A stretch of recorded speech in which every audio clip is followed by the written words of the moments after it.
ನಮಸ್ಕಾರ ರಿವ್ಯೂ ಚಾನೆಲ್ಗೆ ಸ್ವಾಗತ. ನಾನು ಸೌಖ್ಯ ಗಾಂವ್ಕರ್. ಇದು ಕರ್ನಾಟಕ ಸರ್ಕಾರಕ್ಕೆ ಸಂಬಂಧಪಟ್ಟಂತ ಬಿಗ್ ನ್ಯೂಸ್ ಮತ್ತು ಕರ್ನಾಟಕ ಜನತೆಗೆ ಶಾಕಿಂಗ್ ನ್ಯೂಸ್. ಇನ್ನು ಮುಂದೆ ಪ್ರತಿ ತಿಂಗಳಿಗೆ ಗೃಹಲಕ್ಷ್ಮಿ ಹಣ ಬರೋದಿಲ್ಲ. ಬಿಗ್ ಅನೌನ್ಸ್ಮೆಂಟ್ ಅಂತ ಅಂದ್ಕೊಳ್ಬೇಕಾ ಇದನ್ನ, ಅಥವಾ ಮತ ಹಾಕದವ್ರಿಗೆ ಪಂಗನಾಮ ಅಂತ ಅಂದ್ಕೊಳ್ಬೇಕಾ ಇದನ್ನ? ಯಾವ ರೀತಿ ಯೂ ಟರ್ನ್ ಹೊಡೆದಿದೆ ನೋಡಿ ಸರ್ಕಾರ. ನಿಜಕ್ಕೂ ಆಘಾತಕಾರಿ ಸುದ್ದಿ. ಜನಕ್ಕೆ ಮಾಹಿತಿ ಕೊಡ್ತಾ ಹೋಗ್ತೀವಿ. ನಿಮ್ಮ ಮುಂದೆ ಮಿಸ್ ಮಾಡದೆ ನಮ್ಮ ಚಾನಲ್ನ ಸಬ್ಸ್ಕ್ರೈಬ್ ಮಾಡಿ, ನಿಮ್ಮ ಅಭಿಪ್ರಾಯ ಕಮೆಂಟ್ ಮಾಡಿ ತಿಳಿಸಿ. ಎಸ್ ವೀಕ್ಷಕರೇ, ಇದನ್ನು ನಾವು ಹೇಳ್ತಿರೋದಲ್ಲ, ಪ್ರತಿಪಕ್ಷದವ್ರು ಹೇಳ್ತಿರೋದಲ್ಲ, ಅಥವಾ ಜನನೂ ಹೇಳ್ತಿರೋದಲ್ಲ. ಕಡೆಗೆ ಜನಕ್ಕೆ ಹೇಳೋ ಹಕ್ಕಿದೆ. ಯಾರು ತಗೊಳ್ತಿದ್ದಾರಲ್ಲ ಗ್ಯಾರಂಟಿ ಕಾರ್ಡನ್ನು ಮನೆ ಕೊಟ್ಟು ದುಡ್ಡು ಕೊಡ್ತಾರೆ ಇವರು ಅನ್ನೋ ಭರವಸೆಯಲ್ಲಿ, ಅಥವಾ ಅವ್ರ ಕಷ್ಟಕ್ಕಾಗತ್ತೆ ಅನ್ನೋ ನಂಬಿಕೆಯಲ್ಲಿ ಮತ ಹಾಕಿದ ಜನ ಕೇಳೋ ಹಕ್ಕಿದೆ. ಆದರೆ ಅವರೂ ಹೇಳ್ತಿರೋದಲ್ಲ, ಸ್ವತಃ ಸರ್ಕಾರದ ಭಾಗವಾಗಿರುವ ಪ್ರಭಾವಿ ಮಂತ್ರಿ DCM ಸಾಹೇಬರು DK ಶಿವಕುಮಾರ್ ಅವರಿಂದ ಬಿಗ್ ಅನೌನ್ಸ್ಮೆಂಟ್ ಆಗಿದೆ ಈಗ. ಸೊ ಸರ್ಕಾರದಿಂದ ಬಿಗ್ ಅನೌನ್ಸ್ಮೆಂಟ್ ಅಂತ ಅಂದುಕೊಳ್ಳಬಹುದು. ಇನ್ನು ಮುಂದೆ ತಿಂಗಳಿಗೆ ಗೃಹಲಕ್ಷ್ಮಿ ಹಣ ಅಥವಾ ಬೇರೆ ಹಣನೂ ಸೇರಿರಬಹುದು. ಬರೀ ಗೃಹಲಕ್ಷ್ಮಿ ಅಂತ ಒಂದೇ ಹೇಳಿಲ್ಲ ಅವರು. ಗ್ಯಾರಂಟಿಯದ್ದು ಅನ್ನಭಾಗ್ಯದ್ದು ಇರಬಹುದು. ಅನ್ನಭಾಗ್ಯ ಫಸ್ಟ್ ಹಣ ಕೊಡ್ತಿದ್ರು, ಆಮೇಲೆ ಅಕ್ಕಿ ಕೊಡ್ತೀನಿ ಅಂದರು. ಎಲ್ಲ ಗೊಂದಲ ಆಗ್ತಾ ಇದೆ. ಸೊ ಯುವ ನಿಧಿ ಇದು ಹೇಳಿದ್ರ ಅವರು, ಎಲ್ಲ ಸೇರಿಸಿ ಹೇಳಿದ್ರ ಅಥವಾ ಬರೀ ಗೃಹಲಕ್ಷ್ಮಿ ಒಂದೇ ಹೇಳಿದ್ರ ಗೊತ್ತು ಮಾಡ್ಕೊಳ್ಬೇಕು. ಒಟ್ಟಿನಲ್ಲಿ ಗೃಹಲಕ್ಷ್ಮಿಗಂತೂ ಬಿಗ್ ಶಾಕ್ ಎದುರಾಗಿದೆ. ಇನ್ನು ಮುಂದೆ ಪ್ರತಿ ತಿಂಗಳು ಗೃಹಲಕ್ಷ್ಮಿ ಹಣ ನಿಮ್ಮ ಖಾತೆಗೆ ಬರಲ್ಲ ಅನ್ನೋದನ್ನ DK ಶಿವಕುಮಾರ್ ಸಾಹೇಬರು ಖಚಿತಪಡಿಸ್ತಿದ್ದಾರೆ. ನೋಡಿ, ಸುಮಾರು ತಿಂಗಳಿಂದ ಹಣ ಬಂದಿಲ್ಲ ಅಲ್ವಾ? ಕೆಲವರಿಗೆ 6 ತಿಂಗಳಿಂದ ಹಣ ಬಂದಿಲ್ವಂತೆ. ಜನ ಹೇಳ್ತಿರೋದು ಇದು. ಕೆಲವರಿಗೆ 3 ತಿಂಗಳಿಂದ ಬಂದಿಲ್ಲ, ಕೆಲವ್ರಿಗೆ 4 ತಿಂಗಳಿಂದ ಬಂದಿಲ್ಲ. ಅದು ಹೆಂಗೆ ಹಾಕ್ತಿದ್ದಾರೆ, ಒಬ್ಬೊಬ್ರಿಗೆ ಒಂದೊಂದು ಥರ ಹೆಂಗೆ ಆಗ್ತಿದೆ ಗೊತ್ತಿಲ್ಲ. ಇದು ಜನ ಮಾತಾಡ್ತಿರೋದು. ನಮಗೆ ಇಷ್ಟು ತಿಂಗಳಿಂದ ಬಂದಿಲ್ಲ, 6 ತಿಂಗಳಿಂದ ಹಣ ಬಂದಿಲ್ಲ ಅಂದರೆ ನಾವೇನು ಅಂದ್ಕೊಳ್ಬೇಕು ಅಂತ ಮುಗಿಬಿದ್ದಿದ್ದಾರೆ. ಈಗ ಎಲ್ಲ TV ಚಾನೆಲ್ಗಳ ಗ್ರೌಂಡ್ ರಿಪೋರ್ಟ್ಗಳನ್ನು ನೀವು ನೋಡಿದ್ದೀರಿ, ನೀವೇ ಜನಸಾಮಾನ್ಯರು ಮಾತಾಡಿದ್ದೀರಿ ಅಲ್ವಾ? ಈ ಪ್ರಶ್ನೆಯನ್ನು ಉಪಮುಖ್ಯಮಂತ್ರಿಗಳ ಮುಂದೆ ಇಟ್ಟಿದ್ದಾರೆ. ಏನು ಸರ್ ಇಷ್ಟು ತಿಂಗಳಿಂದ ದುಡ್ಡು ಬರ್ತಿಲ್ಲ? ಅಲ್ಲಿ ನೋಡಿದ್ರೆ ಲಕ್ಷ್ಮೀ ಹೆಬ್ಬಾಳ್ಕರ್ ಅವರು 8 ದಿನದಲ್ಲಿ 10 ದಿನದಲ್ಲಿ ಬಂದುಬಿಡುತ್ತೆ ಅಂತಾರೆ. ಹಬ್ಬ ಬಂದರೆ ಹಬ್ಬಕ್ಕೆ ಹಾಕ್ತೀವಿ ಅಂತಾರೆ. ಎಲೆಕ್ಷನ್ ಹತ್ರ ಬಂದಾಗ ಯಾವುದೋ ಒಂದು ಸಲ 2-3 ತಿಂಗಳದ್ದು ಸೇರಿಸಿ ಹಾಕಿದ್ರು. ಆದರೆ ಈಗ ನೋಡಿದ್ರೆ ದುಡ್ಡು ಬರ್ತಿಲ್ವಲ್ಲ. ಯಾಕೆ ಬರ್ತಿಲ್ಲ? ಆ ಅಕ್ಕಿ ದುಡ್ಡು ಕೊಡ್ತಿದ್ದಾಗ ಅದು ಕೂಡ ಪೆಂಡಿಂಗೋ ಅದೇ ಸಮಸ್ಯೆ ಆಗ್ತಿತ್ತು. ಕೊನೆಗೆ ಇನ್ನು ಕಡಿಮೆಲೇ ಕೊಡುತ್ತೆ ಕೇಂದ್ರ ಸರ್ಕಾರ ಅಂತ ಗೊತ್ತಾದ್ಮೇಲೆ ಅಕ್ಕಿನೇ ಕೊಡ್ತೀವಿ ಅಂತ ಒಪ್ಕೊಂಡ್ರು. ಅಲ್ಲೂ ಗೊಂದಲ. ಈ ಗೃಹ ಜ್ಯೋತಿದಂತೂ ಈಗಾಗಲೇ ನಾವು ರಿಪೋರ್ಟ್ ಮಾಡಿದ್ವಿ. ಹೆಂಗೆ ಕಳ್ಳಾಟ ಆಡ್ತಿದೆ ಸರ್ಕಾರ ಅಂದರೆ, ಈ ಮನೆ ಚೇಂಜ್ ಮಾಡಿದವ್ರು, ಬಾಡಿಗೆ ಮನೆಯವ್ರು ಇರ್ತಾರಲ್ಲ ಪಾಪ, ಅವರು ಒಂದು ರಿಜಿಸ್ಟ್ರೇಷನ್ ಮಾಡ್ಕೊಂಡಿರ್ತಾರೆ, ಮೀಟ್ರು ಮನೆ ಚೇಂಜ್ ಮಾಡ್ಕೊಂಡು ಹೋಗ್ತಾರೆ. ಅವ್ರಿಗೆ ಅರ್ಧ ಅಷ್ಟೇ ಸಿಗ್ತಿದೆ. ಹೊಸ ಮನೆ ಕಟ್ಟಿದವ್ರು ಇರ್ತಾರೆ, ಹೊಸದಾಗಿ ಮೀಟ್ರು, ಅವ್ರಿಗೆ ಅರ್ಧ ಸಿಗ್ತಿದೆ. ಇದು ಯಾಕೆ ಅಂತ ಕೇಳಿದ್ರೆ, ಅದನ್ನು ಸರಿ ಮಾಡಬೇಕಿತ್ತು, ಮಾಡೋಕ್ಕಾಗಿಲ್ಲ ಅನ್ನೋ ಉತ್ತರ. ಅದು ಹಂಗಾಗತ್ತೆ? ಕೆಲವು ದಿನಗಳವರೆಗೆ ಆ ರೆಫರೆನ್ಸ್ ರೇಂಜ್, ಕಳೆದ ವರ್ಷದ ರೆಫರೆನ್ಸ್ ರೇಂಜ್ ತಗೊಳ್ತಾರೆ, ಅದು ಸಿಕ್ಕಲ್ಲ. ಸರಿ, 1 ವರ್ಷ ಕಳೆದ ಮೇಲಾದರೂ ಸರಿ ಆಗಬೇಕಿತ್ತಲ್ಲ. ಆ ರೆಫರೆನ್ಸ್ ರೇಂಜ್ 1 ವರ್ಷದ ಸಿಗತ್ತಲ್ಲ, ಆಗಲೂ ಆಗ್ತಿಲ್ಲ. ಅವ್ರಿಗೆ ರೆಕಾರ್ಡ್ ಸಿಗ್ತಿಲ್ಲ. ಅದಕ್ಕೆ ಹಂಗೆ ಸ್ಟಾರ್ಟಿಂಗಲ್ಲಿ ಹಂಗೆ ಮಾಡ್ತೀವಿ ಅನ್ನೋ ನೆಪ. 1 ವರ್ಷ ಕಳೆದ್ರೆ ಆ ವರ್ಷದ ರೆಫರೆನ್ಸ್ ತೊಗೊಂಡು ಮುಂದಿನ ವರ್ಷ ಕೊಡ್ಬೋದಲ್ಲ, ಆಗಲೂ ಆಗ್ತಿಲ್ಲ. ಅದು ಹೆಂಗೆ ಅನ್ನುವಂಥ ಆಕ್ರೋಶ ಎಲ್ಲ ಸಿಡಿದಿದೆ ಈಗ. ಏನು ಮಾಡ್ತಾ ಇದೆ ಸರ್ಕಾರ? ಗೃಹ ಜ್ಯೋತಿಲಿ ಕಳ್ಳಾಟ. ಗೃಹ ಜ್ಯೋತಿಲಿ ಬಹುತೇಕರಿಗೆ ಇದು ಸಿಗ್ತಾನೆ ಇಲ್ಲ ಈಗ. ಗೃಹ ಜ್ಯೋತಿ ಒಂದೊಂದು ಕಾರಣಕ್ಕೆ ಗೃಹ ಜ್ಯೋತಿ ಸಿಗ್ತಿಲ್ವಲ್ಲ. ಗೃಹಲಕ್ಷ್ಮಿ ಶಾಕಿಂಗ್ ಸುದ್ದಿ ಏನು ಅಂತ ಕೇಳಿದ್ರೆ, ಅವ್ರ ಮಾತಲ್ಲೇ ಕೇಳಿಸ್ಕೊಳ್ಳಿ. ಈಗ ಗೃಹಲಕ್ಷ್ಮಿಯ ಹಣ ಯಾಕೆ ಬರ್ತಿಲ್ಲ ಸರ್ ಅಂದರೆ, ನಾವೇನು ತಿಂಗಳು ಕೊಡ್ತೀವಿ ಅಂತ ಮಾಡಿಕೊಟ್ಟಿದ್ವಾ? ಅವ್ರ ಮುಖದ ಎಕ್ಸ್ಪ್ರೆಷನ್ ನೋಡಬೇಕು, ಅವ್ರ ಮಾತು ನೋಡಬೇಕು. ಯಾವ ರೀತಿ ನೀವು ಬಿಟ್ಟು ತಿಂತಿದ್ದೀರಾ ರಾಜ್ಯದ ಜನ ಅಂತ ಗೊತ್ತಾಗುತ್ತೆ ಅವ್ರ ಮುಖದ ಎಕ್ಸ್ಪ್ರೆಷನ್ ನೋಡಿದ್ರೆ. ನಾಚಿಕೆ ಆಗಬೇಕು. ಗೃಹಲಕ್ಷ್ಮಿ ಅಥವಾ ಇನ್ನೊಂದು ಹಣ ಅಂತ ನಂಬಿಕೊಂಡು ಯಾರಾದರೂ ಓಟ್ ಹಾಕಿದ್ರೆ ಈಗ ಮುಖದ ಎಕ್ಸ್ಪ್ರೆಷನ್ ನೋಡಿ ನಮಗೆ ನಾಚಿಕೆ ಆಗಬೇಕು. ಅವಮಾನ ಅಲ್ವಾ ಅದು? ಅವ್ರು ಭಿಕ್ಷೆ ತಿಂದ್ಕೊಂಡು ನಾವು ಕೈ ಚಾಚೋದು ನೋಡಿ. ಅವರೇ ಹೋಗ್ರಾಗೆ ಏನು ದುಡ್ಡು ಕೇಳ್ತೀರಾ ಅನ್ನೋ ಥರ ಇತ್ತು ಅವ್ರ ಮುಖದ ಎಕ್ಸ್ಪ್ರೆಷನ್. ಯಾರೇ ಹೇಳಿದ್ದಾರೆ ತಿಂಗಳು ಕೊಡ್ತಾರೆ ಅಂತ, ಈ ಗುತ್ತಿಗೆದಾರರು, ಕಾಂಟ್ರಾಕ್ಟರ್ಸು ಗುತ್ತಿಗೆ ಮಾಡ್ತಾರೆ, ಅದು ನೆಕ್ಸ್ಟ್ ತಿಂಗಳೇ ದುಡ್ಡು ಕೊಟ್ಬಿಡ್ತೀವ, ಅದನ್ನು ಒಪ್ಕೊಂಡ್ರು. ಗುತ್ತಿಗೆದಾರರಿಗೆ ಹಣ ಕೊಡ್ತಿಲ್ಲ ನಾವು ಅನ್ನೋದನ್ನು ಒಪ್ಕೊಂಡ್ರು ಪಾಪ ಅವರು. ಗುತ್ತಿಗೆದಾರರಿಗೆ ಹೆಂಗೆ ಕಾಂಟ್ರಾಕ್ಟ್ ಮುಗಿದು ಯಾವತ್ತೋ ದುಡ್ಡು ಕೊಡಲ್ವ, ಹಾಗೆ ದುಡ್ಡು ಕೊಡ್ತೀವಿ, ತಿಂಗಳು ಕೊಡ್ತೀವಿ ಅಂತ ಹೇಳಿದ್ವಾ ಅಂತಾರೆ DK ಶಿವಕುಮಾರ್ ಅವರು. ಸೊ ಇವ್ರು ಕೊಟ್ಟಾಗ ತಗೋಬೇಕು ನಾವು ದುಡ್ಡನ್ನು. ಯಾರು ಹೇಳಿದ್ರು? ನಾವು ನೋಡ್ರಿ ತಿಂಗಳಿಗೆ ಕೊಡ್ತೀವಿ ಅಂತ ಹೇಳಿಲ್ಲ. ಗೌರ್ಮೆಂಟ್ ದುಡ್ಡು ಬರ್ತಾ ಇರಬೇಕು, ನೀವು ಟ್ಯಾಕ್ಸ್ ಕರೆಕ್ಟಾಗಿ ಕಟ್ತಾ ಇರಬೇಕು, ನಾವು ಅದನ್ನು ಕೊಡ್ತಾ ಇರ್ತೀವಿ. ಈಗ ಯಾರೋ ಕಾಂಟ್ರಾಕ್ಟ್ ಮಾಡ್ತಾ ಇರ್ತಾರೆ, ಕಾಂಟ್ರಾಕ್ಟ್ ಮಾಡಬೇಕು. ಅವ್ನು ಕಾಂಟ್ರಾಕ್ಟ್ ಮಾಡಕ್ಕೆ ದುಡ್ಡು ಬರ್ತದ? 2 ವರ್ಷ, 1 ವರ್ಷ, 3 ವರ್ಷ, 4 ವರ್ಷ, 5 ವರ್ಷ ಇವೆಲ್ಲ ಆಗ್ತಾ ಇರ್ತದೆ.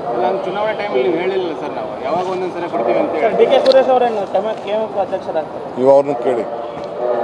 ಅವ್ರು ಕೇಳಿ, ನನಗೆ ಅದೇನು ಗೊತ್ತಿಲ್ಲ. ನಾನು ಬೇರೆ ಬ್ಯುಸಿಲಿದ್ದೀನಿ. ತಾಲೂಕ್ ಪಂಚಾಯತಿ ಮಾಜಿ ಜಿಲ್ಲಾ ಪಂಚಾಯತಿ ಅಧಿಕಾರಿಗಳಿಗೆ ಏನು ಸೂಚನೆ ಕೊಟ್ಟಿದ್ದೀರಿ ಸರ್? ಸಾಕಷ್ಟು ನೋಡಪ್ಪ, ಯಾವ ಸಮಸ್ಯೆ ಇಲ್ಲ, ಎಲ್ಲ ಸಮಸ್ಯೆಗಳನ್ನ ಬಗೆಹರಿಸುವಂಥ ಜವಾಬ್ದಾರಿ ನಮ್ಮದು. ಹಿಂಗೆ ಹೇಳಿದ್ರ ಸಿದ್ದರಾಮಯ್ಯನವರು? ನಾವು ತಿಂಗಳು ಕೊಡಲ್ಲ, ನಮಗೆ ಮನಸ್ಸಿಗೆ ಬಂದಾಗ ಕೊಡ್ತೀವಿ. ಇದನ್ನೇ ಹೇಳಿದ್ರ ಲಕ್ಷ್ಮೀ ಹೆಬ್ಬಾಳ್ಕರ್ ಅವರು, ಇದನ್ನ ಹೇಳಿದ್ರ ಡಿ ಕೆ ಶಿವಕುಮಾರ್ ಅವರು, ನಮಗೆ ಮನಸ್ಸಿಗೆ ಬಂದಾಗ, ನಮಗೆ ದುಡ್ಡಿದ್ದಾಗ ಕೊಡ್ತೀವಿ ಅಂತ ಹೇಳಿದ್ರ. ನೀವು ತೆರಿಗೆ ಕಟ್ಟೋದು ಕಟ್ತಿರ್ಬೇಕು, ನಾವು ಮನಸ್ಸಿಗೆ ಬಂದಾಗ ಕಟ್ತೀವಪ್ಪ ತೆರಿಗೆನ. ನಾವು ಮನಸ್ಸಿಗೆ ಬಂದಾಗ ಕರೆಂಟ್ ಬಿಲ್ ಕಟ್ತೀವಿ, ನಾವು ಮನಸ್ಸಿಗೆ ಬಂದಾಗ ವಾಟರ್ ಬಿಲ್ ಕಟ್ತೀವಿ. ಓಕೆನಾ? ನಾವು ಹೇಳಿದ್ದೀವ ನಿಮಗೆ? ನಿಮ್ಮನ್ನ ಅಧಿಕಾರಕ್ಕೆ ತಂದ ಮೇಲೆ ನಾವು ಪ್ರತಿ ತಿಂಗಳು ಕಟ್ತೀವಿ ಅಂತ ಹೇಳಿದ್ದೀವ? ಇಲ್ಲ ತಾನೆ? ನೀವು ಅಧಿಕಾರಕ್ಕೆ ಬಂದಿದ್ದೀರಾ ಅಂದ್ರೆ ನಾವು ಹೆಂಗೆ ಬೇಕೋ ಹಂಗೆ ಕಟ್ಬೋದು ಅಂದ್ಕೊಂಡು ಓಟ್ ಹಾಕಿದ್ದೀವಪ್ಪ ಅಂತ ಜನ ಹೇಳ್ಬೋದಲ್ವಾ? ತಿಂಗಳು ನಾವು ಲೋನ್ ಕಟ್ಟಬೇಕಂತೆ, ತಿಂಗಳು ನಾವೆಲ್ಲ ಬಿಲ್ ಕಟ್ಟಬೇಕಂತೆ, ತಿಂಗಳು ದುಡ್ಡು ಕೊಟ್ಟು ಸಾಮಾನು ತಗೊಳ್ಬೇಕಂತೆ. ಬಟ್ ಸರ್ಕಾರಕ್ಕೆ ಮಾತ್ರ ತಿಂಗಳು ಕೊಡುವಂಥ ಕಮಿಟ್ಮೆಂಟ್ ಇಲ್ವಂತೆ. ನೋಡಿ ಎಂಥ ವರಸೆ ತೆಗೆದಿದ್ದಾರೆ ಡಿ ಕೆ ಶಿವಕುಮಾರ್ ಅವರು. ಸರ್ಕಾರದ ಪರಿಸ್ಥಿತಿ ಏನಾಗಿದೆ ಅನ್ನೋದಕ್ಕೆ ಇದು ಬೆಸ್ಟ್ ಎಕ್ಸಾಂಪಲ್. ಅಸಲಿ ಸತ್ಯವನ್ನು ಕೊನೆಗೂ ಸರ್ಕಾರವೇ ಹೊರಗಿಟ್ಟಂಗಾಗಿದೆ. ಯಾಕೆ ಬೇಕಿತ್ತು ಗ್ಯಾರಂಟಿ? ಯಾವುದೋ ಒಂದು ಅನ್ನಭಾಗ್ಯ ಚೆನ್ನಾಗಿ ಕೊಡ್ತಿದ್ರಪ್ಪ, ಅನ್ನರಾಮಯ್ಯ ಹೆಸರು ಬಂದಿತ್ತು, ಒಂದು ಒಳ್ಳೆ ಗೌರವ ಇತ್ತು, ಅಷ್ಟು ಕೊಟ್ಕೊಂಡು ಹೋಗಿದ್ರೆ ಸಾಕಿತ್ತಲ್ವ? ಬಸ್ಸು, ಕೊನೆ ಪಕ್ಷ ಬಸ್ಸು, ಒಂದು ಅನ್ನಭಾಗ್ಯ ಎರಡಾದರೂ ಕೊಟ್ಕೊಂಡು ಮೇಂಟೈನ್ ಮಾಡ್ತೀವಿ. ಆಗಲ್ಲ ಇದು ಅಂತ ಕೈನಾದರೂ ಬಿಟ್ಟುಬಿಡಿ, ಅದು ಆಗ್ತಾ ಇಲ್ಲ. ಈಗ ಈ ರೀತಿ ಕೊಡಲ್ಲ ಅನ್ನೋದನ್ನು ಒಪ್ಕೊಳ್ಳೋಕ್ಕೂ ರೆಡಿ ಇಲ್ಲ, ಕೊಡೋಕ್ಕೂ ರೆಡಿ ಇಲ್ಲ. ಈ ಥರ ನಮಗೆ ಯಾಕೆ ಅವಮಾನ ಮಾಡ್ತೀರಿ ಜನಕ್ಕೆ ಮತ ಹಾಕಿದವ್ರಿಗೆ ಅನ್ನೋದು ಜನರ ಆಕ್ರೋಶ. ಈಗ ನೋಡಿ, ಗೃಹಲಕ್ಷ್ಮಿಗೆ ಏನಾಗ್ತಿದೆ ಅನ್ನೋದು ಈ ನಂಬರಲ್ಲಿ ಗೊತ್ತಾಗುತ್ತೆ. ಗೃಹಲಕ್ಷ್ಮಿಗೆ ಮೀಸಲಿಟ್ಟ ಹಣ ಎಷ್ಟು ಅಂತೀರಾ?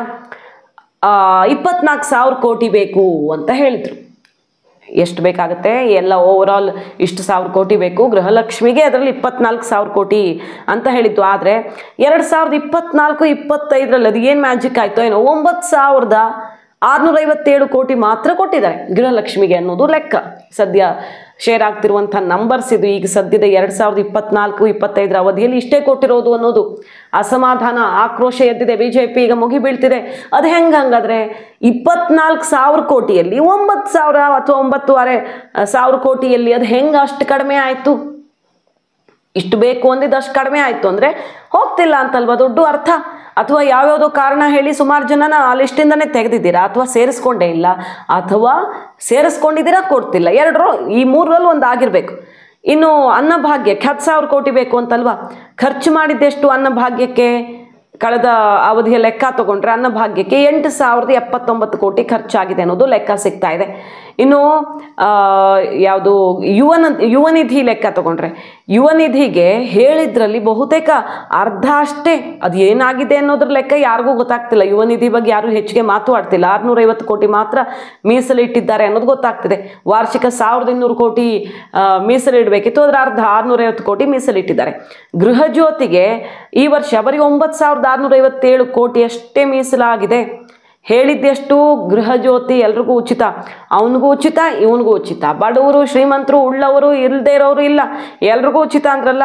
12,038 ಕೋಟಿ ಎತ್ತಿಡಬೇಕು ಅಂತ ಹೇಳಿದ್ದು. ಆದರೆ ಗೃಹ ಜ್ಯೋತಿಗೆ ಕೊಡ್ತಿರೋದು ಅಂದರೆ ಕಳೆದ ರೆಫರೆನ್ಸ್ ತೊಗೊಂಡ್ರೆ 9,657 ಕೋಟಿ. ಎಲ್ಲನೂ ಕಡಿಮೆ, ಕೆಲವಂತೂ ಅರ್ಧಕ್ಕಿಂತ ಕಡಿಮೆ ಖರ್ಚಾಗಿದೆ, ಕೆಲವು ಅರ್ಧ. ಅದು ಹೆಂಗೆ? ಬಜೆಟಲ್ಲಿ ಇಷ್ಟು ಬೇಕು ಅಂತ ನೀವು ಅಂದಾಜು ಮಾಡಿದ್ಮೇಲೆ ಅದರ ಅರ್ಧ ಹೆಂಗಾಗತ್ತೆ? ರಾಜ್ಯದ ಜನ ಓಡೋದ್ರ ಬೇರೆ ರಾಜ್ಯಕ್ಕೆ, ಅಥವಾ ನಮಗೆ ಬೇಡ ಅಂತ ಬಿಟ್ಕೊಟ್ಬಿಟ್ರ? ಇದೇ ಡಿ ಕೆ ಶಿವಕುಮಾರ್ ಅವ್ರು ಹೇಳಿದರು. ಕೆಲವರೆಲ್ಲ ಪತ್ರ ಬರೆದಿದ್ದಾರಂತೆ, ಅವ್ರಿಗೆ ಮೇಲ್ ಮಾಡಿದಾರಂತೆ, ನಮಗೆ ಈ ಫ್ರೀ ಬಸ್ ಎಲ್ಲ ಬೇಡ, ನಾವು ದುಡ್ಡು ಕೊಡ್ತೀವಿ ಅಂತ, ಪರಿಷ್ಕರಣೆ ಮಾಡ್ತೀವಿ ಅಂದರು. ಸಿಕ್ಕಾಪಟ್ಟೆ ಆಕ್ರೋಶ ಸಿಡಿತು. ಆಮೇಲೆ ಇಲ್ಲ ಹಂಗೆಲ್ಲ ಹೇಳಿಲ್ಲ ಅವರು ಅಂತ ಅವ್ರಿಗೆ ಬುದ್ಧಿ ಹೇಳಿದ್ರು. ಒಂದು ಬುಟ್ಟಿ ಮಣ್ಣು ಹಾಕೋಕ್ಕೂ ದುಡ್ಡಿಲ್ಲ ಅಂತ ಖರ್ಗೆ ಅವರು ಬಂದು ಹೇಳೋದ್ರು. ಗ್ಯಾರಂಟಿ ಬಜೆಟ್ ನೋಡ್ಕೊಂಡು ಮಾಡದೇ ಇದ್ರೆ ಒಂದು ಬುಟ್ಟಿ ಮಣ್ಣು ಹಾಕೋಕ್ಕೂ ದುಡ್ಡಿಲ್ದಂಗೆ ಆಗುತ್ತೆ ಅಂತ ಪಾಠ ಮಾಡಿ ಹೋದರು. ಹೌದಾ? ಈಗ ನೋಡಿ ಕಥೆ. ಹಿಮಾಚಲ್ ಪ್ರದೇಶದಲ್ಲಿ ಏನಾಗ್ತಿದೆ? ಸಂಬಳ ಕೊಡೋದಕ್ಕೆ ಕಷ್ಟ, ಆ ದುಡ್ಡು ನಿಮಗೆ ಜಾಸ್ತಿ ಆಯಿತು ಅಂದರೆ ವಾಪಸ್ ಕೊಡಿ ಅಂತ ಮುಖ್ಯಮಂತ್ರಿನೇ ಕರೆ ಕೊಡ್ತಾರೆ. ಅಂದರೆ ನಿಮಗೆ ಬೇಡ ಅನಿಸಿದ್ರೆ, ನೀವು ಉಳ್ಳವರು ಅಂತ ನಿಮ್ಗೆ ಅನಿಸಿದ್ರೆ ಬಿಟ್ಕೊಡಿ, ಸಬ್ಸಿಡಿನ ಬಿಟ್ಕೊಡಿ ಅಂತ ಅವ್ರು ಕರೆ ಕೊಟ್ಟಿದ್ದಾರೆ. ಈ ಕರೆಂಟ್ದೆಲ್ಲ, ಈ ಗೃಹ ಜ್ಯೋತಿ ಮಾಡೆಲಲ್ಲೂ ಇದೆಯಲ್ಲ ಫ್ರೀ ಕರೆಂಟ್ ಎಲ್ಲ, ಅದನ್ನೆಲ್ಲ ಬಿಟ್ಕೊಡಿ ಅಂತಾರೆ. ಈ ಕರ್ನಾಟಕದಲ್ಲಿ ತಿಂಗಳು ಕೊಡ್ತೀವಿ ನಾವು ಪ್ರಾಮಿಸೇ ಮಾಡಿಲ್ಲ ಅಂತಿದ್ದಾರೆ.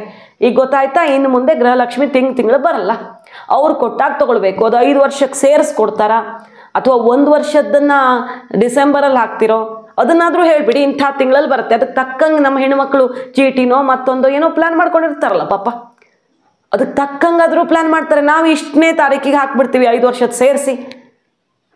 ಸರಿ, ನೀವು 4 ವರ್ಷದ್ದು ಕೊಡದೆ 5ನೇ ವರ್ಷಕ್ಕೆಲ್ಲ ಪೆಂಡಿಂಗ್ ಇಟ್ಕೊಂಡು ಆಮೇಲೆ ಸರ್ಕಾರ ಹೆಚ್ಚು ಕಡಿಮೆ ಆಗೋದ್ರೆ ಸರ್ಕಾರ ಹೋಯ್ತು, ನಾವೇನು ಮಾಡೋಣ ಅಂತೀರಾ? ಏನು ಲೆಕ್ಕ ನಿಮ್ಮದು ಅನ್ನೋದೇ ಅರ್ಥ ಆಗ್ತಿಲ್ಲ. ಒಟ್ಟಿನಲ್ಲಿ ಇನ್ನು ತಿಂಗಳು ಹಾಕಲ್ವಂತೆ. ಉಪಮುಖ್ಯಮಂತ್ರಿಗಳೇ ಹೇಳ್ಬಿಟ್ಟಿದ್ದಾರೆ, ತಿಂಗಳು ಇನ್ನು ಮುಂದೆ ಗೃಹಲಕ್ಷ್ಮಿ ಬರಲ್ಲ, ಒಟ್ಟಿಗೆ ಹಾಕ್ತೀವಿ ಅಂತ ನಾವು ಹೇಳಿಲ್ಲ ಅಂತ. ಗ್ಯಾರಂಟಿ ಕಥೆ ಇಲ್ಲಿಗೆ ಬಂದು ನಿಂತಿದೆ. ಅದರ ಜೊತೆಗೆ ಬ್ರ್ಯಾಂಡ್ ಬೆಂಗಳೂರು ಏನು ಕಥೆ ಸರ್? ಒಂದು ಮಳೆಗೆ ಹಿಂಗಾಯ್ತಲ್ಲ, ಈಗಷ್ಟೇ ಮಳೆಗಾಲ ಶುರು ಆಗ್ತಿದೆ ಅಂದರೆ ಒಂದು ಸಣ್ಣದು ಒಂದೇ ಒಂದು ಸಾವಾಗಿದೆ ಅಂತಾರೆ, ಸಣ್ಣ ಸಾವಾಗಿದೆ ಅಂತಾರೆ. ಒಂದು ಜೀವಕ್ಕೆಲ್ಲ ಬೆಲೆ ಇಲ್ಲ, ದೊಡ್ಡ ಪ್ರಮಾಣದಲ್ಲಿ ಸಾವಾದರೆ ಹೋಗಿ ಕೇಳಬೇಕು. ಎಂಥ ಉತ್ತರ ಬರ್ತಾ ಇದೆ ನೋಡಿ.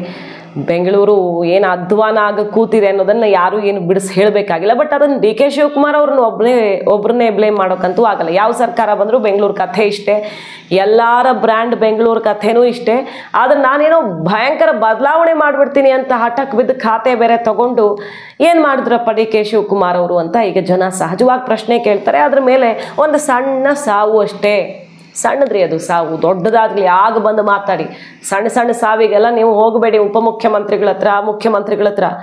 100 ಜನ 1000 ಜನ ಅಂಥದ್ದು ಕಣ್ಣಿಗೆ ಕಾಣುತ್ತೆ. ಅರ್ಥ ಆಯ್ತಾ?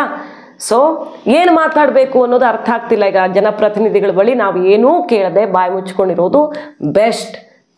ಮಾಹಿತಿ ನಿಮ್ಗೆ ಇಷ್ಟ ಆಗಿದ್ರೆ ಮಿಸ್ ಮಾಡಿದ್ರೆ ನಮ್ಮ ಚಾನಲ್ನ ಸಬ್ಸ್ಕ್ರೈಬ್ ಮಾಡಿ, ನಿಮ್ಮ ಅಭಿಪ್ರಾಯ ಕಮೆಂಟ್ ಮಾಡಿ ತಿಳಿಸಿ. Thank you.